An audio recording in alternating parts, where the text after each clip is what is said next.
അവരുള്ളതുകൊണ്ടാണല്ലോ കണ്ടിട്ട് കിട്ടുന്നത്. നിങ്ങൾ ഇന്ന് വന്നിരിക്കുന്നതൊക്കെ അവരും കൂടെ ഉള്ള ഒരു ഗെയിം ഷോ ആയതുകൊണ്ടിട്ടാണല്ലോ. തീർച്ചയായിട്ടും ഈ ബിഗ് ബോസിനകത്ത് അവർക്കെതിരെ ഒരുപാട് ആൾക്കാരുടെ കാര്യങ്ങളൊക്കെ ഇപ്പൊ നമ്മൾ ലക്ഷ്മി അവർക്കെതിരെ ഭയങ്കര പ്രസ്താവനയൊക്കെ നടത്തിയിരുന്നു. അതിനുശേഷം ലാലേട്ടൻ ഭയങ്കര സപ്പോർട്ട് ചെയ്തിട്ട് സംസാരിക്കുകയും ചെയ്തു. പക്ഷെ ലക്ഷ്മിക്ക് ആ സമയത്തുള്ള ഒരു നെഗറ്റീവ് ഉണ്ടായിരുന്നെങ്കിൽ 2 ദിവസം കഴിഞ്ഞ പിന്നെ ലക്ഷ്മി ഭയങ്കര പൊങ്ങി പോസിറ്റീവിലേക്ക് വന്നു. അത് എന്തുകൊണ്ടായിരിക്കും അങ്ങനെ? കഴിഞ്ഞ വർഷത്തെ സീസണിൽ നമ്മൾ കണ്ടതാണല്ലോ, ഇതേപോലെ മഞ്ഞക്കാട് കൊടുത്ത് അത്തരത്തിലൊരു കണ്ടസ്റ്റന്റ് ഉണ്ടായിരുന്നു. അതും ഒരു കമ്മ്യൂണിറ്റിയാണ് ശരിക്കും. അത് പക്ഷെ അവർ പൊതുബോധത്തിന്റെ ഒപ്പം നിൽക്കണമെന്ന് പറഞ്ഞാണ് അവർ വരുന്നത്. പക്ഷെ അവരൊരു കമ്മ്യൂണിറ്റിയാണ് ശരിക്കും. കാരണം അവരൊരു കുറച്ച് ആൾക്കാർ മാത്രമേ. എനിക്ക് തോന്നുന്നില്ല ഇവിടെ നിൽക്കുന്ന മനുഷ്യന്മാരൊക്കെ മനുഷ്യരായിട്ട് കാണാൻ പറ്റാത്ത മനുഷ്യരാണെന്ന് ഞാൻ വിശ്വസിക്കുന്നത്. എല്ലാവരും നല്ല രീതിയിൽ തന്നെയാണ് എല്ലാവരും ട്രീറ്റ് ചെയ്യുന്നത്. പക്ഷെ അവർ മാത്രം വേറൊരു കമ്മ്യൂണിറ്റിയാണ്. നമ്മളൊരു കമ്മ്യൂണിറ്റി എന്ന് പറയുമ്പോൾ ഒരു കമ്മ്യൂണിറ്റിയാണ് അത്. സോ അതുകൊണ്ട് തന്നെ അത് കഴിഞ്ഞ പ്രാവശ്യം ഇതേപോലെ സംഭവിച്ചിട്ടുണ്ടായിരുന്നു. യെല്ലോ കാർഡ് കൊടുത്തിട്ട് അത് കഴിഞ്ഞപ്പോഴത്തേക്ക് ഒരു മാസീവ് അറ്റൻഷൻ കിട്ടി. സോ അതേപോലെ അത് ഒബ്വിയസ്ലി അത് വരും. പിന്നെ എന്ന് പറഞ്ഞു കഴിഞ്ഞാൽ ആരും ഇല്ലാത്ത ആളുകളാണ്, പ്രത്യേകിച്ച് മൈനോറിറ്റി മനുഷ്യരാണ്.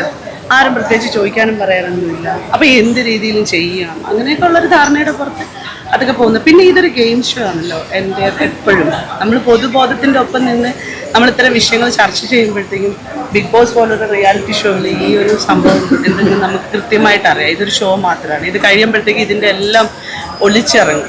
അത് കഴിയുമ്പോഴത്തേക്ക് അടുത്ത ഷോ വരുമ്പോൾ വീണ്ടും ഒരു കുറേ വർഷങ്ങളായിട്ടുള്ള ഒരു പാറ്റേൺ ആണ്. ഈ കമ്മ്യൂണിറ്റി ബേസ്ഡ് ആയിട്ടുള്ള ഒരു സ്പേസിൽ കുറച്ച് ആളുകളുണ്ടാവും, കുറേ ആളുകൾ ഇപ്പുറത്തുണ്ടാവും. അവർ തമ്മിലുള്ള വലിയ അങ്ങോട്ടും ഇങ്ങോട്ടുമുള്ള വെല്ലുവിളികളും അടിയും ബഹളവും പ്രശ്നങ്ങളും. സോ അത് ചിലപ്പോൾ പോകെ ആ ഗെയിം ഇനി അടുത്ത് മാറാം. 1 വീക്ക് 2 days ഒക്കെ കൊണ്ടാണല്ലോ എല്ലാത്തിൻ്റെയും ചേഞ്ചിങ് നമ്മൾ കാണുന്നത്. സ്വാഭാവികമായിട്ടും നമുക്ക് കാണാം. ഇപ്പൊ ആതിര ചെറിയ സൗന്ദര്യപ്പിണക്കവും കാര്യങ്ങളൊക്കെ തമ്മിൽ ഒരു പിണക്കവും ഇല്ല. ആളുകൾ എല്ലാവരും കൂടെ വലിച്ചു നീട്ടി. നമ്മൾ ആ വീട്ടിനകത്ത് കയറി ചെന്നപ്പോഴത്തേക്ക് പൊളിറ്റിക്കലി ഉള്ള വിയോജികൾക്കപ്പുറം ആ വീട്ടിലെല്ലാവരും ഭയങ്കര രസമാണ്, സ്നേഹമാണ് എല്ലാവരും. നമ്മൾ ചലഞ്ചേഴ്സ് ഒന്നും ഞങ്ങളെ തന്നെ തെറ്റിദ്ധരിച്ചു കൊണ്ടിട്ട് 1.5 മാസമായിട്ട് എന്നെ ബുള്ളി ചെയ്യാൻ തുടങ്ങി. ശരിക്കും അത് എന്തുകൊണ്ടാണെന്ന് വെച്ച് കഴിഞ്ഞാൽ ആദിലയ്ക്കും നൂറയ്ക്കും വേണ്ടി ആരും പോകരുത്. അതായത് ഈ എന്തോ ഒരു വീട്ടിൽ കയറ്റാൻ കൊള്ളില്ല എന്നൊരു സ്റ്റേറ്റ്മെന്റ് പറഞ്ഞില്ല. അപ്പൊ അതേമാതിരി ഇവിടെ ആക്കണം എന്നുള്ളൊരു സംഭവം. പക്ഷെ അതല്ല. ഈ കുട്ടികളൊക്കെ എനിക്ക് 3 വർഷമായിട്ട് അറിയുന്നതാണ്. നമുക്കറിയാം, നിങ്ങൾക്ക് അറിയാമായിരിക്കും. 10-14 വർഷമായിട്ട് ഞാൻ കമ്മ്യൂണിറ്റി ബേസ്ഡ് ആയിട്ടുള്ള ആളുകൾക്ക് വേണ്ടിയിട്ട് വർക്ക് ചെയ്യുന്ന ഒരാളാണ്. എന്നെ സംബന്ധിച്ചിടത്തോളം ബിഗ് ബോസ് റിയാലിറ്റി ഷോയിൽ സൈബർ അടങ്ങളിൽ ബുള്ളിങ് അനുഭവിക്കുന്ന സ്ത്രീകൾക്ക് വേണ്ടിയിട്ടും അത്തരം മനുഷ്യർക്ക് വേണ്ടിയിട്ട് ഞാൻ ഒരുപാട് വർഷങ്ങളായിട്ട് ഞാൻ ഇത്തരത്തിൽ സംസാരിക്കുകയൊക്കെ ചെയ്യുന്നുണ്ട്. പക്ഷേ ഈ കുട്ടികൾ വന്ന സമയം മുതൽ നമുക്ക് അറിയാമെന്നുള്ളത് കൊണ്ട് തന്നെ ഇവരോട് അവർ അത്രയും അടുത്താണ്, എല്ലാവരെ പോലല്ല, അത്രയും അടുത്ത് ഉള്ള ഒരാളെന്നുള്ള നിലയിൽ തന്നെയാണ് അവരുടെ അടുത്തേക്ക് പോയതും അവർക്ക് വേണ്ടിയിട്ടുള്ള സപ്പോർട്ട് കൊടുത്തതും. പ്രൊമോ മീൻസ് ലാലേട്ടൻ കൂടി ഉൾപ്പെട്ട ഒരു പ്രൊമോ വന്നിരുന്നു. എങ്ങനെ ആതിരേനെ എങ്ങനെയാ സഹിക്കുന്നത് എന്നൊരു സംഭവം. ഞാൻ ചോദിക്കട്ടെ, പൊതുവിടത്തില് ഭാര്യ ഭർത്താക്കന്മാര് സ്വാഭാവികമായിട്ടും ഞാൻ എൻ്റെ വാപ്പ അടുത്ത് ചോദിച്ചിട്ടുണ്ട്, ഇങ്ങനെ വാപ്പച്ചി എൻ്റെ ഉമ്മച്ചി സഹിക്കണം ഇങ്ങനെയൊക്കെ സ്വാഭാവികമായിട്ടും. ഞാൻ എന്താടാ പറയാടാ പെട്ടുപോയില്ലേടാ. ഇതെന്തുകൊണ്ടാണ് ഒരു ലെസ്ബിയൻ കപ്പിൾസ് സംസാരിക്കുമ്പോൾ ഇത്രമാത്രം പ്രശ്നമാവുന്നത്? ബിക്കോസ് അവരെ തമ്മിൽ തെറ്റിച്ച് അവരെ അങ്ങ് വലിച്ചു കീറി അവരുടെ ജീവിതം അങ്ങ് നശിപ്പിക്കണം എന്ന എന്തോ ഒരു സന്തോഷവും ബിഗ് ബോസ് എന്ന് പറഞ്ഞൊരു ആണ്. അവരെ സംബന്ധിച്ചിടത്തോളം അവർക്കൊരു എഗ്രിമെന്റ് എഴുതി കൊടുത്തിട്ടുണ്ട്. അപ്പൊ നമുക്ക് അവരെ ചോദ്യം ചെയ്യാൻ പറ്റത്തില്ല. നമ്മൾ ചെയ്യുന്ന ആക്ടിവിറ്റികൾ അത് തമാശയാണോ സീരിയസ് ആണോ അല്ലെങ്കിൽ അത് ഹ്യൂമർ ആണോ എന്നുള്ളത് നിശ്ചയിക്കുന്നത് ബിഗ് ബോസ് ആണ്. എപ്പിസോഡ് കണ്ടപ്പോൾ നമുക്ക് എന്താ ഫീൽ ചെയ്തത്? അതിനകത്ത് നിങ്ങൾ പറയും, പ്രമോ ആയിരുന്നോ എപ്പിസോഡ്? അല്ല, സ്വാഭാവികമായിട്ടും അത്രേ ഉള്ളൂ. അവർക്ക് TRP ഉള്ളൂ. അവർ ഈ ഷോ കൊണ്ട് ഉദ്ദേശിക്കുന്നത്, ഈവൻ ഇപ്പൊ നിങ്ങൾ പോലും വന്ന് നിന്ന് എൻ്റെ അടുത്ത് നിന്നൊരു പോയിന്റ് ഓഫ് സാധനം ചോദിക്കുന്നത് ബിക്കോസ് ഓഫ് ആദില നൂറ മാത്രമാണ്. ദിയാസനയിലുള്ള കണ്ടന്റ് ഒക്കെ നിങ്ങൾക്ക് കിട്ടി കഴിഞ്ഞു. ബിക്കോസ് ഓഫ് ആദില നൂറ എന്താണെന്നുള്ളത് അറിയാമല്ലോ. സോ അത് നിങ്ങൾ എൻ്റെ അടുത്ത് ചോദിക്കുന്നു. ഇപ്പൊ ആ പ്രമോല് വന്നപ്പോഴും അതിന്റെ അടിയിൽ കുറെ കമന്റ് ഉണ്ട്, ഇത് കേരളം കാത്തിരിക്കുന്നു, ഇവർ പിരിയാൻ കേരളം കാത്തിരിക്കുന്നു. അതെ, അങ്ങനെ തന്നെയാണ്. അതാണ് പറയുന്നത്. അതിന്റെ അർത്ഥം അവർ ലെസ്ബിയൻ കപ്പിൾസ് ആണ്, അവർ നല്ല രസമായിട്ട് ജീവിക്കുന്നു, അവരുടെ സന്തോഷങ്ങൾ കാണുന്നു, അവരുടെ മൊമെന്റ്സ്, ലവബിൾ മൊമെന്റ്സ് കാണുന്നു. അത് ചില മനുഷ്യർക്ക് വലിയ രീതിയിലുള്ള പ്രശ്നങ്ങളും അരോചകത്വം ഉണ്ടാക്കുന്നു. അവരെങ്ങനെയെങ്കിലും തോന്നിക്കണം. ഇപ്പം ഞാൻ കുറെ ദിവസമായിട്ട് കണ്ടുകൊണ്ടിരിക്കുന്ന ഒരു സാധനമാണ്, നൂറയുടെ കുടുംബക്കാര് നൂറെ രക്ഷപ്പെടുത്തി കൊണ്ടുപോകണം, ആദില ടോക്സിക് ആണ്, നൂറെ ഇത് Adila Nasrin versus commissioner of police എന്ന് പറഞ്ഞിട്ട് ഹേബിയസ് കോർപ്പസ് വഴി ആദില എന്ന് പറയുന്ന വ്യക്തി സ്വന്തം പാർട്ട്ണറെ കൂടെ ജീവിക്കാൻ വേണ്ടി ആ പാർട്ട്ണറുടെ അനുമതിയോട് കൂടി കോടതിയിൽ ഹേബിയസ് കോർപ്പസ് എന്ന് പറഞ്ഞിട്ട് ഒരു ഫയൽ നടത്തി അവിടെ നിന്ന് കോടതി കൊടുത്ത അനുമതിയാണ് അവർ രണ്ടുപേരും ഒരുമിച്ച് ജീവിക്കുക എന്നുള്ളത്. അത് നൂറയുടെ പെർമിഷൻ ഇല്ലാതെ അല്ല. അപ്പൊ അവരവിടെ ഒരുമിച്ച് ജീവിക്കുന്നത് ഇന്ന് പുരുഷനും സ്ത്രീയും ഒക്കെ വിവാഹം കഴിച്ച് ജീവിക്കുന്നത് പോലെ അവർക്കത് കോടതി നൽകിയ അനുമതിയാണ്. അവിടെ നമ്മൾ ചോദ്യം ചെയ്യാനും ഇപ്പം നൂറയുടെ ഫാമിലി വന്ന് അങ്ങനെ ചെയ്യുന്നു, ആതിരയുടെ ഫാമിലി വന്ന് അതിനൊന്നും നമുക്കിതില്ല. അങ്ങനെയാണെങ്കിൽ അത് അവർ പറയണം. അവരുടെ ഇടയിൽ ഒരു ഇതുമില്ല. അവരുടെ ഇടയിൽ മൊമെന്റ്സുകളുണ്ട്, നല്ല നല്ല സ്വീറ്റ്സ് മൊമെന്റ്സുകളുണ്ട്. അവരുടെ ഇടയിൽ വഴക്കുകൾ ഉണ്ടാവും, ചർച്ചകൾ ഉണ്ടാവും, ഇമോഷൻസ് ഉണ്ടാവും. എല്ലാ മനുഷ്യരിലും ഇല്ലേ? പക്ഷെ ഇപ്പൊ ഇൻസ്റ്റാഗ്രാം കാര്യങ്ങളൊക്കെ തുറന്നു കഴിഞ്ഞാൽ ഞാൻ പെട്ടുപോയില്ലേ എന്നൊരു ഒരു സംഭവമാണ് ഇപ്പൊ ഓടിക്കൊണ്ട് നിൽക്കുന്നത്. ഓപ്പോസിറ്റ് നിൽക്കുന്ന കണ്ടസ്റ്റന്റിനെ ബൂസ്റ്റ് ചെയ്യാൻ എന്താ ചെയ്യണ്ടേ? അതായത് താഴ്ത്തണം. PR വർക്കാണെന്ന് തോന്നുന്നുണ്ടോ? ഉറപ്പായിട്ടും, തീർച്ചയായിട്ടും PR വർക്ക്. നമ്മള് ഈ ബിഗ് ബോസുകളിൽ PR വർക്ക് ഇല്ലാത്ത ഒരു ചരിത്രം ഉണ്ടായിട്ടില്ല. അല്ല, എന്നാലും ഇപ്പൊ ആദില നൂറയ്ക്കെതിരെ പർപ്പസ്ഫുള്ളി അങ്ങനെ എന്തെങ്കിലും ഒരു സ്പെസിഫിക് കണ്ടസ്റ്റന്റിന്റെ PR സൈഡിൽ നിന്ന് ഉള്ള അറ്റാക്സ് വരാറില്ല? ഇല്ല, ഞാൻ PR വർക്ക് എന്നേ പറയുള്ളൂ. കാരണം ഇത് എത്ര മാത്രം മനുഷ്യരാണ് ഇത് ചെയ്യണമെന്നുള്ളത് നമുക്കറിയില്ല. കാരണം നമ്മൾ ടോക്സിക് ആയിട്ടുള്ള മനുഷ്യരെന്ന് നമ്മൾ അവരെ പറയും. ഇതിനകത്ത് ഇപ്പം അത് സ്വന്തം ഇത് PR ആയിട്ടുള്ള സ്വന്തം കൂട്ടുകാരുടെ PR ആണോ, അല്ലെങ്കിൽ ഇനി അത് മറ്റൊരു കണ്ടസ്റ്റന്റിന്റെ PR ആണോ, അല്ലെങ്കിൽ അത് വേറെ ഏതെങ്കിലും കണ്ടസ്റ്റൻസുകൾ? അവിടെ ഒരുവിധം കണ്ടസ്റ്റൻസുകൾക്ക് PR ഉണ്ട്. ഞാൻ മനസ്സിലാക്കുന്നത് അതില നൂറയെ സംബന്ധിച്ചിടത്തോളം അവരെ ഇഷ്ടപ്പെടുന്ന കുറച്ച് മനുഷ്യരുണ്ട്, അവരുടെ ഒരു സ്പേസ് ഉണ്ട്. ആ സ്പേസിൽ ഞാനുണ്ട്. അപ്പം അത് നല്ല കുറച്ച് അത് ഈ വിങ്സ് ഓഫ് ആദില എന്ന് പറയുന്ന ഒരു ടീമായിക്കോട്ടെ, ആദില നൂറയുടെ ഒരു ടീമായിക്കോട്ടെ, ആദില നൂറയുടെ തന്നെ ഒരു ഇൻസ്റ്റഗ്രാം ടീമായിക്കോട്ടെ, ഇവരൊക്കെ ഭയങ്കര ഹാർഡ് വർക്ക് ചെയ്ത് കുറേ പിള്ളേരത് ജെനുവിനായിട്ടുള്ള പിള്ളേർ. ഇപ്പം അവർ വന്നൊരു കമൻറ്റ് ഇട്ടാൽ പോലെ ഈ മറ്റ് PR വർക്കിൻ്റെ ടീമുകാർ അതിൻ്റെ അടിയിൽ വന്നിട്ട് ഭയങ്കരമായിട്ടങ്ങ് പുള്ളി അത് ആരാണ് ചെയ്യണമെന്ന് നമുക്കറിയത്തില്ല. ഈവൻ ഞങ്ങൾ അതിനെ മനസ്സിലാക്കാൻ ശ്രമിക്കുന്നത് ആദില നൂറയുടെ എഗെയിൻസ്റ്റ് ആയിട്ട് നിൽക്കുന്ന എല്ലാവരും അവർക്ക് എതിരെയുള്ള PRകളാണെന്ന് മാത്രമേ വിശ്വസിക്കുള്ളൂ. ഒരാൾ പറഞ്ഞു ഈ PR വർക്ക് ചെയ്യുന്ന ആൾക്കാര് വോട്ടിങ് വരെ വോട്ട് കയറ്റുന്നുണ്ട് എന്നൊരു സംഭവം പറയുന്നത്. അങ്ങനെ ശരിക്കും ഉണ്ടോ? ഉണ്ട് തോന്നിയിട്ടുണ്ടോ? ഉണ്ട്. അതിപ്പോ നമ്മൾ ഒരുപാട് വർഷങ്ങളായിട്ട് സംസാരിക്കുന്ന ഒരു കാര്യമാണ്. ഉണ്ട്, തീർച്ചയായിട്ടും. വോട്ട് ചെയ്യുന്നത് വോട്ടടിച്ച് കയറ്റുന്നതാണ്. ബിഗ് ബോസ് ഹൗസിനകത്ത് ഒരു കണ്ടസ്റ്റന്റ് മത്സരിക്കാൻ വരികയാണെന്നുണ്ടെങ്കിൽ ആ കണ്ടസ്റ്റൻസിന്റെ കയ്യിൽ കുറച്ച് പൈസ ഉണ്ടാവണം, അവർക്കൊരു PR ഉണ്ടാവണം. അവർക്കൊരു ടീം ഇല്ലെങ്കിൽ ആ മത്സരത്തിനോട് ഒരു മുന്നോട്ടുള്ള പോക്കിനെ അത് ബാധിക്കും എന്നുള്ളത് വളരെ വ്യക്തമാണ്. ജെന്യുയിനായിട്ടുള്ള ആൾക്കാർ ജയിക്കാൻ ചാൻസ് ഇല്ല എന്നാണ് പറയുന്നത്. എനിക്കിപ്പോൾ കഴിഞ്ഞ ജിഷിൻ ഔട്ടായതായിക്കോട്ടെ, ശരത്തിന്റെ എവിക്ഷൻ ആയിക്കോട്ടെ, എനിക്കതൊക്കെ ഒരു അൺഫെയർ എവിക്ഷൻ ആയിട്ടാണ് ഫീൽ ചെയ്തിട്ടുള്ളത്. കാരണം നമ്മൾ അവിടെ മീൻസ് അവർ വലിയ രീതിയിലൊരു വിന്നർഷിപ്പ് ക്വാളിറ്റി എന്നല്ല ഞാൻ പറയുന്നത്, അവർക്കൊക്കെ കുറച്ചുകൂടെ മുന്നോട്ട് പോകാനുള്ള അത് കറക്റ്റ് ഡിസേർവ്ഡ് 100%. മസ്താനി ഭയങ്കര ഒരു നെഗറ്റിവിറ്റി അവിടെ സ്പ്രെഡ് ചെയ്യാൻ നോക്കി എന്നുള്ളത് അത് ഉറപ്പായിട്ടും. ആ കുട്ടിയുടെ ഗെയിം ഭയങ്കര മോശമായിരുന്നു. എനിക്ക് അറിയത്തില്ല, സോഷ്യൽ മീഡിയ വഴി അറിയില്ല. സ്റ്റേറ്റ്മെന്റ് പ്രശ്നമുണ്ടായിരുന്നു. അത് അപ്പാനി തല്ലണം, അപ്പാനി എന്നെ തല്ലണം എന്നൊക്കെ പറയണത് ഏതെങ്കിലും ഒരു പയ്യന്റെ അടുത്ത് പോയി അവനുമായിട്ട് റിലേഷൻഷിപ്പിലായിട്ട് അവൻ എന്നെ റേപ്പ് ചെയ്തെന്ന് പറഞ്ഞ പോലത്തെ ഒരു സ്റ്റേറ്റ്മെന്റ് ആയിട്ടാണ് എനിക്ക് ഫീൽ ചെയ്തത്. സോ അത് ഞാൻ പറയും. എനിക്ക് കാരണം ഇവിടെ ചില സ്ത്രീകളുടെ ഇടയിൽ നിന്നുണ്ടാകുന്ന കുറച്ച് ബുദ്ധിമുട്ടുകൾ ചില പുരുഷന്മാർ അനുഭവിക്കുന്നുണ്ടെന്നുള്ള സത്യമാണ്. അപ്പൊ എന്നെ സംബന്ധിച്ചിടത്തോളം അവനെ കൊണ്ട് എന്നെ തല്ലിക്കണം, എന്നിട്ട് ഞാൻ പുറത്തു പോയാലും വേണ്ടില്ല, അങ്ങനെയൊക്കെ ഉള്ളൊരു ചിന്ത അത് ഏത് തരം ഗെയിം എന്ന് ഞങ്ങൾക്ക് മനസ്സിലാവില്ല. ഈവൻ ഇനി നമുക്ക് അങ്ങനെ ഒരു തോട്ട് ഉണ്ടെങ്കിൽ പോലും നമ്മൾ മാക്സിമം എരിയേറ്റ് അയാളിന് എന്തെങ്കിലും ചെയ്താൽ എന്നെ അത് ചെയ്തെന്ന് പറഞ്ഞാൽ നമുക്ക് പോവാം. ബട്ട് ഇത് പറയാന്ന് പറയുന്നത് ഒരു അവിടെ സാബുമാൻ എന്ന് പറയുന്ന കണ്ടസ്റ്റന്റ് നിങ്ങളിത് എന്തൊരു പറയണത് എന്ന് പറയുന്നുണ്ട്. സോ അതൊരു വലിയ വിഷയമാണ്. എന്നെ സംബന്ധിച്ചിടത്തോളം ഞാൻ ഈ പറഞ്ഞ വിക്ടിമൈസ്ഡ് ആയിട്ടുള്ള സ്ത്രീകൾക്ക് വേണ്ടി വർക്ക് ചെയ്യുന്ന ഒരാളെന്നുള്ള നിലയിൽ ഒരു സ്ത്രീ വന്ന് ആ സ്ത്രീയെ സ്വന്തമായിട്ട് ഇതാക്കുന്ന ഒരു അവസ്ഥയിൽ എനിക്ക് അംഗീകരിക്കാം. അതിനകത്ത് ഈ ആദിലാനൂർ ഈ മസ്താനിയുടെ സംഭവം പറഞ്ഞപ്പോൾ മസ്താനി പറഞ്ഞ പോലെ അതിന് മുമ്പ് ആദിലാനൂറയുടെ ഇന്റർവ്യൂസ് ഒക്കെ എടുത്തപ്പോൾ മാതൃകാ ദമ്പതികൾ എന്നൊക്കെ പറഞ്ഞ് വിളിച്ച ഒരാളാണ്. അത് കഴിഞ്ഞിട്ട് അതിന്റെ ഈ പറഞ്ഞ ബിഗ് ബോസിൽ വെച്ചിട്ട് ഇല്ല എന്നുള്ളൊരു സംഭവം സ്റ്റേറ്റ്മെന്റും കൂടി പറഞ്ഞു.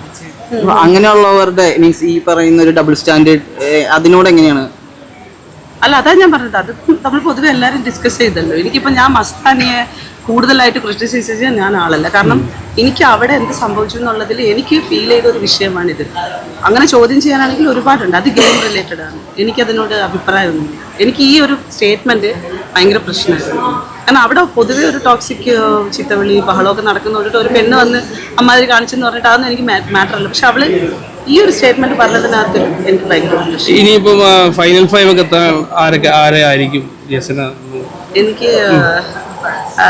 എനിക്ക് ഷാനവാസ്, അനീഷ്, അനുമോൾ, പിന്നെ അക്ബർ, നൂറ. എനിക്കറിയില്ല നൂറ എന്താണ് എൻ്റെ ഒരു പ്രഡിക്ഷൻ. ആദിൽ ഔട്ടാവും എന്ന് പറഞ്ഞതല്ല ഞാൻ ഒരിക്കലും. ആദിലയുടെ വോട്ടിങ്ങും നൂറയുടെ വോട്ടിങ്ങും വെച്ചിട്ട് എനിക്ക് നൂറ കുറച്ച് ഹൈയസ്റ്റ് ആണ്. അപ്പം അഞ്ച് പേരെ ചോദിച്ചില്ലേ, അപ്പൊ എനിക്കതിനകത്ത് ഗെയിം റിലേറ്റ് ചെയ്തിട്ടും വോട്ടും കൂടെ മിക്സ് ചെയ്ത് കണക്ട് ചെയ്യുമ്പോൾ എനിക്കിത് ഫീൽ ചെയ്യും. സോ അതെന്റെ ജെന്യൂൻ ഒപ്പീനിയൻ. അവർ രണ്ടുപേരും നിൽക്കണമെന്ന് ഫൈനൽ 5 വരണമെന്ന് എന്റെ ആഗ്രഹം. ആദില കുറച്ചും കൂടി ടോക്സിക് ആണ്, നൂറ കുറച്ചും കൂടി ഇമോഷണൽ ആണ്. അങ്ങനെ ഒരു സൈഡ് ഡിസ്കഷൻ സോഷ്യൽ മീഡിയ നടക്കുന്നുണ്ട്. ഇപ്പൊ അവരുടെ ഏറ്റവും വലിയ അടുത്തൊരു സുഹൃത്തായിട്ടാണല്ലോ ഇപ്പൊ ഈ എപ്പിസോഡിൽ മീൻസ് ബിഗ് ബോസ് പോയത്. ആ ഒരു സ്റ്റേറ്റ്മെന്റിനോട് എന്താണ്? അവർ രണ്ടുപേരും ടോക്സിക് അല്ല. അവർ രണ്ടുപേരും സാധാരണ മനുഷ്യരാ. അവരുടെ ഇമോഷൻസ് 24/7 ഒരു മനുഷ്യൻ ജീവിക്കുന്ന നമ്മൾ ലൈവ് കണ്ടുകൊണ്ടിരിക്കുകയാണ്. നമ്മളെയൊക്കെ ലൈഫിൽ എന്തൊക്കെ സംഭവിക്കണേ, ചോദ്യങ്ങൾ ചോദിക്കുന്ന നിങ്ങളെ ഉൾപ്പെടെ ലൈഫിനകത്ത് ഒരു ദിവസം കടന്നു പോകുന്നത് ഏതെല്ലാം സാഹചര്യത്തിലൂടെ ആയിരിക്കും. ഇത് കണ്ടുകൊണ്ടിരിക്കുന്നതുകൊണ്ടാണ് മനുഷ്യർക്ക് ഇങ്ങനത്തെ ചോദ്യങ്ങളിലൂടെ കടന്നു പോകാൻ പറ്റുന്നത് എന്നുള്ളത്. അവർ സാധാരണ മനുഷ്യരാണ്.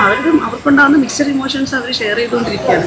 പക്ഷേ സച്ച് എ ഗുഡ് സോൾ രണ്ട് കുട്ടികളും. അവരുടെ ആ ഒരു കോർഡിനേഷനും അവരുടെ ഒരു സ്നേഹവും അവരുടെ ഒരു ഇഷ്ടവും അവരുടെ ഒരു കണക്ഷൻ എന്നൊക്കെ പറയുന്നത് അത് മനുഷ്യർ കണ്ടും പഠിക്കേണ്ടതാണ്. അവരെ പാർട്ട്നേഴ്സ് എന്നുള്ളതിൽ അപ്പുറത്തേക്ക് ഹ്യൂമൻ ആയിട്ട് കണ്ടുവയ്ക്കുക എന്ത് രസമാണ്.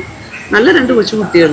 അപ്പം അവരൊന്നും സപ്പോർട്ട് ചെയ്യുക എന്നുള്ളത് മാത്രമാണ്. നമ്മൾ അതിനപ്പുറത്തേക്ക് നമ്മൾ എന്തിനാണ് ഇമാതിരി PR ആയിക്കോട്ടെ ഗെയിമിനെ റിലേറ്റ് ചെയ്തൊക്കെ പറഞ്ഞോളൂ. നിങ്ങൾ PR-ൻ്റെ അടുത്ത് പറയാനുള്ള ഒരു കാര്യമാണ്, ഗെയിം റിലേറ്റ് ചെയ്ത് എന്ത് വേണോ ചെയ്തോളൂ, പ്രശ്നമില്ല. പക്ഷേ വ്യക്തിഹത്യ നടത്തി രണ്ട് കുട്ടികൾ ഒറ്റയ്ക്ക് ജീവിക്കാനുള്ളതാണ്. പുറത്ത് വന്ന് അവർ സർവൈവ് ചെയ്തുകൊണ്ടിരിക്കുകയാണ്. അവരുടെ കുടുംബം അക്സെപ്റ്റ് ചെയ്തിട്ടില്ല ഈ നിമിഷം വരെ. അത് അതിൻ്റെതായിട്ടുള്ള പ്രശ്നങ്ങൾ ഒരു സൈഡിൽ നടക്കുന്നുണ്ട്. അത്തരം ബുദ്ധിമുട്ടുകളിലൂടെ കടന്നു പോകുന്ന രണ്ട് കുട്ടികൾ അവർ മരിച്ചാൽ ഈ സമൂഹത്തിൽ ഭൂരിപക്ഷത്തിന് സമാധാനം ഉണ്ടാവും എന്നുള്ളതാണ് എനിക്കുള്ള ചോദ്യം. അവർ മരിച്ചാൽ അവർക്ക് ഇങ്ങനെ ജീവിക്കാൻ പറ്റുള്ളൂ. ഈ ജീവിതം മാറ്റി അവർക്ക് ജീവിക്കാൻ പറ്റത്തില്ല. അപ്പോൾ അവരെന്ത് ചെയ്യണം? അതാണ് അവരവിടെ അന്ന് ചോദിച്ചത്. അപ്പം ഞങ്ങളെന്നാ കൊന്നുകളാന്ന് പറഞ്ഞില്ലേ. അവരുടെ ഉള്ളിലുള്ള തോട്ടാണ്. അപ്പം നമ്മൾ മനുഷ്യരെല്ലാവരും മനസ്സിലാക്കാതെ ഗെയിം ഷോ, ഈ ഗെയിം ഷോ ഇപ്പം വരും, പോയി ദേ വന്നു എന്ന് പറയുന്ന പോലെയാണ്. അനുമോള് കപ്പടിക്കോ? അനുമോള് കപ്പടിക്കോ എന്ന് ചോദിച്ചാൽ എനിക്കറിയില്ല. എനിക്ക് 100 കപ്പടിക്കണമെന്ന് ആഗ്രഹമുണ്ട്. അതിലെയോ 100 കപ്പടിക്കണമെന്ന് എനിക്ക് ആഗ്രഹമുണ്ട്. പിന്നെ ഞാൻ പറഞ്ഞല്ലോ, ഇവിടെ എപ്പോഴും ഒരു എൻഡ് എന്ന് പറയുന്നത് PR വർക്കും ഗെയിമും കൂടെ റിലേറ്റ് ചെയ്തിട്ടാണ്. എന്നെ സംബന്ധിച്ചിടത്തോളം അവിടെ അത്യാവശ്യം നന്നായിട്ട് ഗെയിം കളിക്കുന്ന ആൾക്കാരാണ് അനീഷും ഷാനവാസും അക്ബർക്ക് നന്നായിട്ട് ഗെയിം കളിക്കുന്ന ആളുകളാണ് കേട്ടോ. പക്ഷെ അക്ബറിനെ എന്തുകൊണ്ടാണ് എടുക്കാത്തത് എനിക്കറിയില്ല. ഞാൻ കാണുന്ന ഒരു കാഴ്ചയിൽ പറയുന്നത് ഈ അനീഷ് കുറച്ചുകൂടെ ഫ്രണ്ട്ലി ആവണമെന്ന് തോന്നിയിട്ടുണ്ടോ? അനീഷ് ഭയങ്കര ഫ്രണ്ട്ലിയാണ്. ഞാനിന്ന് പോയപ്പോഴത്തേക്ക് അനീഷ് എന്നെ കൊണ്ടുപോയത്, ഞാൻ ഈ വീടൊന്നും കാണിച്ചിട്ടില്ലെന്ന് പറഞ്ഞപ്പോൾ അനീഷ് ദീചിച്ചി വാ നമുക്ക് ബെഡ്റൂമിലേക്ക് പോകാം. ഞാൻ പറഞ്ഞു എന്നെ അനീഷ് ആദ്യമായിട്ട് ബെഡ്റൂമിലോട്ടാണ് കൊണ്ടുപോകുന്നത് ഞാൻ ഇങ്ങനെ തമാശ പറയുകയും ചെയ്തായിരുന്നു. അതിൽ കഴിഞ്ഞ ദിവസം പറയണ്ടായി, ഈ ചില കേസുകളിൽ അനീഷ് വളരെ സീരിയസ് ആയിട്ട് കാര്യങ്ങൾ എടുക്കുന്നു, തമാശ പറയുമ്പോഴേ വളരെ സീരിയസ് ആയിട്ട് എടുക്കുന്നു എന്ന് പറയുന്നു. ഒന്നാമത്തെ കാര്യം, അവിടെ നടക്കുന്ന ഒരു വിഷയങ്ങളും വളരെ സീരിയസ് അല്ല. പക്ഷെ എന്തെങ്കിലും ഒരു ചെറിയ സാധനം വേണം സീരിയസിലോട്ടും അല്ലെങ്കിൽ തമാശയിലോട്ടും ഇമോഷനിലോട്ടും പോകണമെന്നുണ്ടെങ്കിൽ അല്ല, അതാണ്. അതായത് എന്തെങ്കിലും ഒരു ചെറിയ സംഭവം ഉണ്ടായാൽ മാത്രമേ മുന്നോട്ട് പോകാൻ പറ്റത്തുള്ളൂ. എങ്ങനെയുണ്ട് ബിഗ് ബോസിൽ ഹൗസിനകത്ത് പോയി എല്ലാവരും? ശരിക്കും നമ്മളിങ്ങനെ മനസ്സുകൊണ്ട് അവരെ കുറെ സപ്പോർട്ട് ചെയ്ത് കാര്യമായിട്ട് നിന്ന് പോകണമെന്നൊക്കെ വിചാരിച്ചു അവിടെ ചെന്ന് ഇറങ്ങുമ്പോഴത്തേക്ക് എനിക്ക് റോസ്റ്റ് പഠിച്ചു. ആക്ച്വലി ഞാൻ സീസൺ 1 കണ്ടസ്റ്റന്റ് ആണല്ലോ. സ്വാഭാവികമായിട്ട് എനിക്കത് ജാസ്മിൻ അത് തന്നെയായിരുന്നു. നമുക്കൊരു ഇത് നമ്മളവിടെ കാണുമ്പോൾ പിന്നെ വേറെ സ്റ്റുഡിയോ അല്ലേ ശരിക്കും. അപ്പം നമ്മൾ ആകെ ഒരു എന്ത് ചെയ്യേണ്ടതെന്ന് അറിയൂടെ, ആകെ ഒരു പരവേശം. ആളെ കാണുമ്പോൾ നിങ്ങൾക്ക് മനസ്സിലാവുമായിരിക്കും ചിലപ്പോൾ. ആകെ ഒരു വണ്ടറടിച്ച പോലത്തെ ഒരു അവസ്ഥയിലാണ് നമ്മൾ. ഭയങ്കര വലിയ സംഭവമായിട്ട് പോയെങ്കിലും ശരിക്കും പറഞ്ഞു കഴിഞ്ഞാൽ നമുക്കത് ആ ഒരു നൊസ്റ്റുമാണ് ശരിക്കും. ഞങ്ങൾ ഈ പറഞ്ഞ പോലെ എക്സ് കണ്ടസ്റ്റന്റോ അല്ലെങ്കിൽ ആ ഒരു പ്രിവിലേജിലോ അല്ല ഒരിക്കലും പോയത്. അവർ രണ്ടുപേരെ സപ്പോർട്ട് ചെയ്യാന്നുള്ള ഉദ്ദേശത്തിൽ മാത്രമാണ് എനിക്ക്.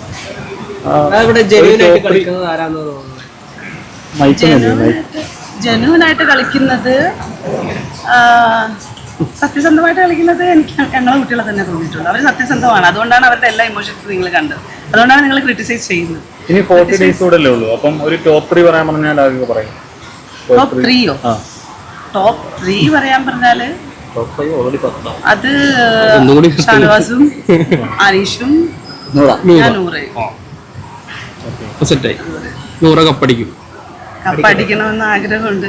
അതൊരു ചരിത്രത്തിന്റെ ഭാഗമാകുന്നില്ല. അത് 100 ചരിത്രത്തിന്റെ ഭാഗം തന്നെ ആകും. പക്ഷെ അതിനപ്പുറത്തേക്ക് ഞാൻ മനസ്സിലാക്കുന്നത് കമ്മ്യൂണിറ്റി ബേസ്ഡ് അല്ലാതെ ഒരുപാട് മനുഷ്യർ അവരെ ഇഷ്ടപ്പെടുന്നതാണ്. എനിക്ക് തോന്നുന്നു നാദറ കണ്ടസ്റ്റന്റ് ആയി വന്ന സമയത്ത് ഇതേപോലെ മനുഷ്യർ കുറച്ച് സ്വീകാര്യത ഉണ്ടാക്കിയിട്ടുണ്ട്. പക്ഷെ അതിനെക്കാട്ടിലും കൂടുതൽ സ്വീകാര്യത എനിക്ക് തോന്നുന്നു വേൾഡ് വൈസിൽ ഈ കുട്ടികൾക്ക് കിട്ടിയിട്ടുണ്ട്. അത് ഭയങ്കര ഒരു സന്തോഷം. അതുപോലെ തന്നെ ഇപ്രാവശ്യത്തെ മത്സരാർത്ഥികൾക്ക് ആവറേജ് നോക്കിക്കഴിഞ്ഞാൽ ക്വാളിറ്റി കുറവുണ്ടെന്ന് പൊതുവെ പറയുന്നുണ്ട്. അതിനോട് യോജിക്കുന്നുണ്ടോ? ഇപ്പം നമ്മൾ ഓരോ വർഷവും അവർ സെലക്ട് ചെയ്തുകൊണ്ട് വരുന്നത് അവർക്ക് ആ പാറ്റേൺ യോജിച്ചതെന്ന് കാണുന്നതാണല്ലോ. അപ്പം ഞാൻ അത് പറയുന്നതിൽ എനിക്ക് ഇതില്ല, കാരണം ഞാൻ എല്ലാം തികഞ്ഞ ഒരാളല്ല. So that's it. ഇത് പ്രധാനമായിട്ടും കുറച്ച് 2-3 ആൾക്കാരുടെ ഇപ്പോൾ ബൈറ്റുകൾ നമ്മൾ കണ്ടതിൽ ഈ ബിഗ് ബോസ് എന്ന ഈ സീസൺ അല്ലെങ്കിൽ ഈ ബിഗ് ബോസ് സീസൺ തന്നെ LGBTQവിനെ ഭയങ്കരമായിട്ട് പൊക്കിക്കൊണ്ടുവരാനുള്ള ഒരു അജണ്ടയുടെ ഭാഗമായിട്ട് നടത്തുന്നു എന്ന് കുറെ കമന്റുകൾ ഉണ്ട്. അത് കാണാറുണ്ടോ? ഈക്വാലിറ്റിയുടെ ഭാഗമായിട്ട് ഈ മനുഷ്യരെ കണ്ടു കഴിഞ്ഞാൽ ഈ സാധനം പൊക്കുകയും വേണ്ട താഴ്ത്തുകയും വേണ്ട, നമുക്ക് എല്ലാവർക്കും ഒരുമിച്ച് പോവാന്ന്. അല്ല, അങ്ങനെ ഒരു അജണ്ട ഇപ്പൊ അതിൽ കമന്റ് അടിക്കുന്ന ഒരു അജണ്ടയുടെ ഭാഗമായിട്ട് പറഞ്ഞത് ഈക്വാലിറ്റിയുടെ ഭാഗമായിട്ട് എല്ലാ മനുഷ്യരും മനുഷ്യരായിട്ട് കണ്ടു കഴിഞ്ഞാൽ നമുക്ക് പൊക്കം വേണ്ട താഴ്ത്തി അടിക്കുകയും വേണ്ട, ഞങ്ങൾക്ക് അങ്ങ് പോവാന്ന് ഒരുമിച്ച് നമ്മൾ ഒരുമിച്ച് പോവാന്ന് പറയണം. അല്ലാതെ എനിക്ക് പ്രിവിലേജ് വേണം, നീ താന്ന് നിൽക്ക്, ആണ് നീ പൊങ്ങി നില്ല്, അല്ലെങ്കിൽ പെണ്ണ് നീ പൊങ്ങി നില്ല്, അല്ലെങ്കിൽ നീ കമ്മ്യൂണിറ്റി ആണ് നീ പൊങ്ങി നില്ല്, അങ്ങനല്ല. നമുക്ക് എല്ലാവർക്കും ഒരുമിച്ച് പോവാന്നെ, അങ്ങനത്തെ യാത്രകൾ നടത്താം. നല്ല രസമല്ലേ? അതുപോലെ തന്നെ 2018 ലക്ഷ്മി ഒരു പോസ്റ്റ് ഇട്ടാണ് ലെസ്ബിയൻസിനെ സപ്പോർട്ട് ചെയ്തിട്ട്. അതിനുശേഷം ബിഗ് ബോസിനുള്ളിൽ കയറിയിട്ട് ലെസ്ബിയൻസിനെ എതിർത്ത് സംസാരിക്കുകയത്. അതുപോലെ തന്നെ മസ്താനി ലെസ്ബിയൻസിനെ സപ്പോർട്ട് ചെയ്ത് ഇന്റർവ്യൂസ് എടുത്തിട്ടുണ്ട്. ഇപ്പൊ കമ്മ്യൂണിറ്റി ബേസ്ഡ് ആയിട്ടുള്ള ആളുകൾക്കെതിരായിട്ട് പറഞ്ഞാൽ അതൊരു മാസീവ് അറ്റൻഷൻ കിട്ടുമെന്നുള്ളത് കഴിഞ്ഞ സീസണിൽ കാണിച്ചു കൊടുത്തത് കൊണ്ട് ഇപ്രാവശ്യം പെൺകുട്ടികളായപ്പോൾ ഒരു പെണ്ണിനെ ഇറക്കി, അത്രയേ ഉള്ളൂ. അത് പക്ഷേ ഞാനതിനൊരു വലിയൊരു സംഭവമായിട്ട് ഞാൻ അതിനെ കാണുന്നില്ല. കാരണം എന്ന് വെച്ചാൽ എനിക്ക് ലക്ഷ്മി എന്ന് പറയുന്ന വ്യക്തി ഒരു പ്രശ്നമുള്ളതായിട്ട് എനിക്ക് ഫീൽ ചെയ്തിട്ടില്ല. അവരൊരു തോട്ട് എവിടെ നിന്നോ കൊണ്ടുവന്ന് അതിനെ ഡെവലപ്പ് ചെയ്യാൻ ശ്രമിക്കുന്നു, അതിനോട് എനിക്ക് വിയോജിപ്പ്. ഞാൻ അകത്ത് പോയപ്പോൾ എനിക്ക് ലക്ഷ്മി ഒന്നും വലിയ പ്രശ്നമായിട്ടോ വലിയ വിഷയമുള്ള ഒരാളായിട്ടൊന്നും എനിക്ക് ഫീൽ ചെയ്തിട്ടുണ്ട്. സോ ഞാൻ കണ്ടു, സംസാരിച്ചു. ഈ റസ്മിൻ പറഞ്ഞിരുന്നു അനീഷിനെ കണ്ട ജിൻഡോനെ പോലെ തോന്നുന്നത് ശരിയാണോ? റസ്മിൻ പറഞ്ഞു അനീഷിന്റെ ആക്ടിവിറ്റീസ് കണ്ടു കഴിഞ്ഞാൽ ജിൻഡോ അത് അവിടെ എന്തൊക്കെയാ കാണിച്ചാൽ ജിൻഡോക്ക് കുറച്ചുകൂടെ, അല്ല സോറി, അനീഷിന് കുറച്ചുകൂടെ ബുദ്ധിമുട്ടൊക്കെ എന്ത് തന്നെയാണ് ഞാൻ മനസ്സിലാക്കിയത്. ഞാൻ അനീഷിനെ അങ്ങനെ കാണിക്കൂല, ജിൻഡോന്റെ സൈഡിലോട്ടേ ഞാൻ വിടൂല. എനിക്ക് അഭിപ്രായ വ്യത്യാസങ്ങളുണ്ട്, ആ റിപ്പീറ്റേഷൻ സഹിക്കാൻ പറ്റത്തില്ല, അത് വേറെ കാര്യം. പക്ഷെ അതിനപ്പുറത്തേക്ക് അങ്ങനെ പറയില്ലേടാ, വേറെ ഏതെങ്കിലും കണ്ടസ്റ്റന്റിന് പറ. ഈ ഇപ്പൊ 7 സീസണായി, അതിനകത്ത് 6 വിന്നേഴ്സ് വന്നു. ഒട്ടും ഡിസേർവ് ചെയ്യാത്ത ഈ മനുഷ്യരെയൊക്കെ കഥ ആലോചിച്ചിട്ട് സങ്കടം തോന്നുന്നു ശരിക്കും. ജിൻഡോനെയൊക്കെ ജയിപ്പിച്ചത് ഈ ബിഗ് ബോസിൽ പോകാൻ ആൾക്കാർക്കൊക്കെ ഭയങ്കര ഒരു നാണക്കേടും, ആർക്കും കുറെ ആൾക്കാർക്കൊക്കെ ഇഷ്ടമില്ല. ജിൻഡോ പലവട്ടം ആവർത്തിക്കുന്നുണ്ട് ഒരു മണ്ടന് ഒരിക്കലും കപ്പ് കൊടുക്കില്ല. കൊടുത്ത് എന്ത് ചെയ്യാനിപ്പോ മണ്ടന്മാരായി പോയി കഴിഞ്ഞ സീസണിലെ ബിഗ് ബോസ് ഞാനതിങ്ങനെ ചെയ്തായിരുന്നു സാർ. കഴിഞ്ഞ സീസണ് 3 വർഷത്തെ സീസണുകൾ നടത്തിയതിനും കഴിഞ്ഞ സീസണില് പ്രൂവിന് സാറ് ഉൾപ്പെടെ നടന്നിട്ടുണ്ടെങ്കിലും അവര് മണ്ടന്മാരായിരുന്നു. അത് ശരിക്കും PR-ന് എത്രത്തോളം സ്വാധീനിക്കാൻ കഴിയും? PR കഴിഞ്ഞ വർഷത്തെ ജിൻഡോയുടെ PR വലിയ രീതിയിൽ ജിൻഡോനെ ഉയർത്തിക്കൊണ്ടുവരാൻ ശ്രമിച്ചിട്ടുണ്ട്. അതുപോലെ PR-നെ ജിൻഡോനെ നേരത്തെ പറഞ്ഞല്ലോ എല്ലാ കണ്ടസ്റ്റൻസും PR ഉണ്ട് എല്ലാ ബിഗ് ബോസിൽ. പക്ഷെ അല്ല, കഴിഞ്ഞ വർഷമൊക്കെ ഈ ജാസ്മിനൊക്കെ ഒരുപാട് സപ്പോർട്ട് ചെയ്തിരുന്നു, പുറത്തുനിന്ന് സപ്പോർട്ട് ചെയ്ത ഒരാളാണ് ഞാൻ. സോ ജാസ്മിനൊക്കെ അവിടെ കളിച്ചതും ആ കുട്ടി അനുഭവിച്ച ട്രോമയിലൊക്കെ അപ്പുറത്തേക്ക് അത് ജിൻഡോയുടെ കയ്യിൽ ആ കപ്പ് വന്നെന്ന് പറയുമ്പോഴത്തേക്ക് എനിക്കത് ഉൾക്കൊള്ളാൻ പറ്റുന്നില്ല. ഈവൻ എനിക്കത് ഗബ്രിയുടെ കയ്യിൽ കിട്ടിയാലോ ഒക്കെ പിന്നെയും ഓക്കെ, ഇനി അർജുൻ ആയിക്കോട്ടെ, വാഴ എന്നൊക്കെ പറഞ്ഞിരുന്നത് അവനെ. പക്ഷെ പിന്നെ എന്നൊക്കെ ഒരു സാധനം, പക്ഷെ എനിക്ക് പറ്റുന്നില്ല കേട്ടോ. അപ്പൊ ഈ ജിൻഡോ കപ്പ് കൊടുക്കണ ലാലേട്ടൻ കപ്പ് കൊടുക്കുന്ന സമയത്ത് ദിവസം കണ്ണുകൂട്ടിയാണ് ഇരുന്നത്. അല്ല, കണ്ണുകൂട്ടിയല്ല, കണ്ണ് തുറന്നായിരുന്നത്. പക്ഷെ എന്ത് ചെയ്യാനും വേദനയോടെ അത് നോക്കി കണ്ട് കഷ്ടപ്പെടേണ്ട അവസ്ഥ. കാരണം ഈ ഫൈനലിൽ ഇന്ന് ജാസ്മിൻ ഉണ്ടായിരുന്നേ, ആ സമയത്ത് നമുക്ക് ഞാനന്ന് അവിടെ ഉണ്ടായിരുന്നു. സോ കണ്ടില്ല, പക്ഷെ എപ്പിസോഡിന്റെ സമയത്ത് കണ്ണ് പൂട്ടിയില്ല, കണ്ണ് തുറന്നാണ് ഞാൻ ഇത് അന്ന് ഫിനാലേക്ക് നമ്മുടെ അടുത്ത് ബൈറ്റിൽ പറയുന്നത് ജെട്ടിക്കഥയാണ് പറഞ്ഞത് ജിൻഡോന്റെ. അല്ല അതൊക്കെ പിന്നെയും കുഴപ്പമില്ല, നമുക്ക് എന്റർടൈൻമെന്റ് ആയിട്ട് എടുക്കാം. പക്ഷെ അയാൾക്ക് വിന്നർഷിപ്പ് കൊടുത്തതിനോട് എനിക്കൊരു മതിയേ. ഇപ്രാവശ്യമെങ്കിലും നല്ലൊരു ആൾക്ക് കപ്പടിക്കട്ടെ എന്നാണ്. ആണ്. ഓക്കെ എന്നാല് ഒരു കാര്യം കൂടി. ഈ ആദില നൂറേനെ വീട്ടുകാരെ അംഗീകരിക്കുന്നില്ല. ഈ അംഗീകരിക്കാത്ത സ്നേഹത്തിന്റെ പിന്നാലെ വീണ്ടും ഒരു പോകേണ്ട വല്ല ആവശ്യമുള്ളൂ? അവർക്ക് അവരുടെ ആവശ്യമല്ലേ, അവർക്ക് ആ സ്നേഹം കിട്ടിയിരുന്നല്ലോ. അല്ല, അത് അവർക്ക് ആ സ്നേഹം കിട്ടിയിരുന്നല്ലോ. അവര് രണ്ടുപേരും പാർട്ട്ണറായതിന്റെ പേരിൽ മാത്രമല്ലേ ആ സ്നേഹം അവർക്ക് നിഷേധിക്കപ്പെട്ടത്. അവരത് അനുഭവിച്ച സ്നേഹം ഭയങ്കര പ്യുവർ ആയിരുന്നല്ലോ. ഒരു മകൾ എന്നുള്ള രീതിയിൽ അല്ലെങ്കിൽ മക്കൾ എന്നുള്ള രീതിയിൽ അവരുടെ ഇഷ്ടത്തിന്റെ കൂടെ. പിന്നെ ഞാൻ ഒരു കാര്യം പറയാം, ആദിലയുടെ ആയാലും നൂറയുടെ ആയാലും ഫാമിലിയിൽ അവർക്ക് സഹിക്കാൻ പറ്റാത്ത വലിയ രീതിയിലുള്ള പ്രശ്നം ഉണ്ടായിട്ടുണ്ട്. അത് അവർ സംസാരിക്കും.